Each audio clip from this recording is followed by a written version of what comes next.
What's going on? What's going on, y'all? We are here to talk about Zom 100, fairly recent zombie anime. Um, had some things going on, I guess, on the production side. So, towards the end of it, a few episodes got delayed. Um, so I fell off of it for a little bit, came back to it, finished up, and decided to write an analysis for season one. Um, it's a good show. Ultimately, it's a really good show. Um, and although it's dealing with zombies and some crazy topics, man, they talk about some real stuff in here. I feel like a lot of it is pretty apparent. Some of it is a little more low key. You kind of got to think about, but for the most part, you're able to pick up on it.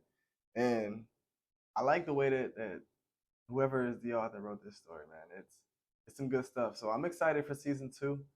Um, we just got through season one, and I'm gonna talk about some of the key pivotal moments, imperative things that really just shook the narrative or I guess were just the monumental moments in this story. So with that being said, there's three moments that I've come here to talk about today. First being his job life, which is apparent from the first episode. Second is his return to his old boss. And then third is, forgive me if I don't know how to pronounce his name, Kanta Higarashi's death. Um, spoiler warning in case any of y'all ain't watched this yet. Um, but with that being said, man, let's go ahead and jump into moment number one, his job life. I got a few notes here just to quickly gloss over it, man. So the author did a great job of portraying lost time in a stressful work environment. It was super toxic, and they did wonderful showing the effect that this had on his mental health. He was going through it. His room literally covered in trash. Boss was taking advantage of his love interest, and the world literally was not in color until he left. So Akira was drowning internally, man. It was going bad. It was pretty bad.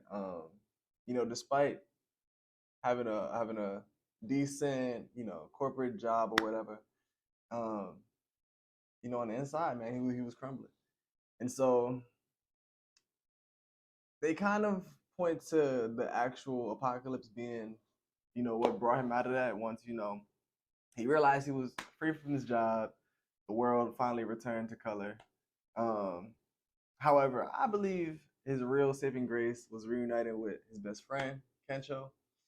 Um, Kencho also actually hated his own life, despite having a much more lavish lifestyle, and being pretty financially well off. We're talking good money. Um, However, Kencho, he disliked the people that he was around. He disliked his actual job, and he was seeking senseless pleasure in a love hotel. So they were both drowning ultimately, and both of them found joy again once they were reunited. So it's super interesting to see how both of them were going through that. And truth be told, that's how it often is in real life. We don't really know what people are going through, our friends are going through, especially after long layovers or just not having talked in a while. Things always may seem cool, but you got to look beneath the surface a lot of times. Um, and a lot of people won't even express these sort of things. You know what I mean? Like when Akira was in his situation, he wasn't telling nobody.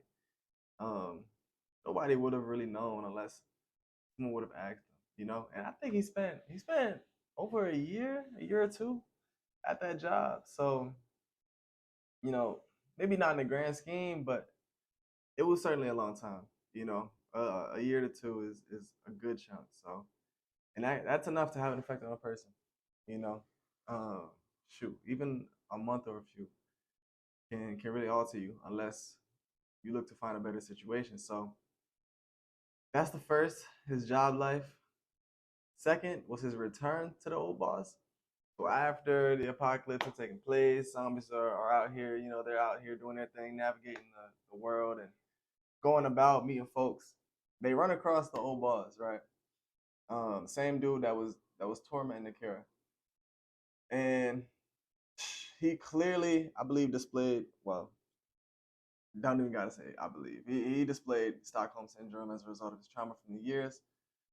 This was a big thing that they wanted to, I believe, express. He abided by his old boss's rules and fell into his old ways of obedience. Uh, it took Shizuka to free his mind, as well as the other boss's subordinates. So he was, man, listen, if he didn't have his people around him, his crew, his friends, it would have been a repeat. It would have absolutely been a repeat. Um, and he might not have even found the courage, the strength to get himself out of that again. He was once again losing it. I forget who it was. It was, yeah, I'm pretty sure it was the boss who was again trying to hit on Shizuka. Once again playing with his love interest, and man, it was good to see him finally stand up for himself after she had spoken to him, because she spoke from experience, from dealing with her manipulative, overbearing, and abusive might just be the word to describe her father, who made her shrink in that same way. Um, he told her, like, this is my way or the highway, and she was not trying to get this on my family. So she lived by her father's rules, and did everything that he had asked of her. Now another good cool thing though about this moment was that, so after zombies had swarmed their location, uh, he did end up saving his old boss. He took the higher road when realistically he didn't need to. And I believe that's a very important staple in his growth as a person, as a character. His boss got his dues when he was deserted by everybody. So 50-50 on whether or not Akira could have left him to die. I believe he made the right decision, because had he just left him to die, I mean, that could have been something that eventually would have weighed on his mental. By taking the higher road, being the bigger person, he's more free in a sense. He knows, look, I'm good. You feel me? Like, despite all that you've done, you know what I mean? I can still move about and not let the weight of your actions and my past weigh on me. So, um, I believe that was pretty cool. That was pretty cool to see. Um, the final third moment is Higarashi's death. Now, Higurashi, I believe, is a visual representation of not only Akira's opposite, but majority of people. He's somebody who indulged in the lawlessness to live out his darkest fantasies. Found some homies who were on the same type time, and they was just wreaking havoc. It was wreaking havoc, man. Um, he never had somebody like a Kensho to Akira in his life, although he could have, as shown in the flashback. He just never really had folks to kick it with. Um, and as a result, man, his mental state just spiraled down and declined. And it's a sad thing to see, because like I said, and they showed in this flashback, like he was right there. Akira even spoke to him. He was like, "Look, you can hang out with us if you want to." And he just left. So, despite that was what he yearned for, was just companionship. Um, and his mental state just led him to make decisions that he'd later regret. Biggest one, obviously, being trying to get everybody in the village killed and letting all those zombies in. So, when he had finally even been consoled by Akira, despite his actions, I'm talking about getting ready to get Akira's pops killed right in front of him and their family. Like, all the way to that extent, Akira consoled him, and he accepted it. And he was ultimately willing to sacrifice himself for everybody. He drew the crowd away of the zombies after being bit, um, which gave everybody time to get up out of there. So those were the three moments. It was pretty crazy.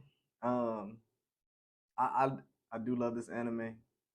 It has some really good potential, not just as a zombie show, but for philosophical reasons. Um, some of the lessons that they packed in here, man, is just it's some good stuff. So kudos, kudos to the author. Um, Highly recommend, absolutely. hopefully it's something that, you know, you can get into at some point. And then, you know, let me know. Let me know what your thoughts are. I'd love to hear them. That's all I got, though.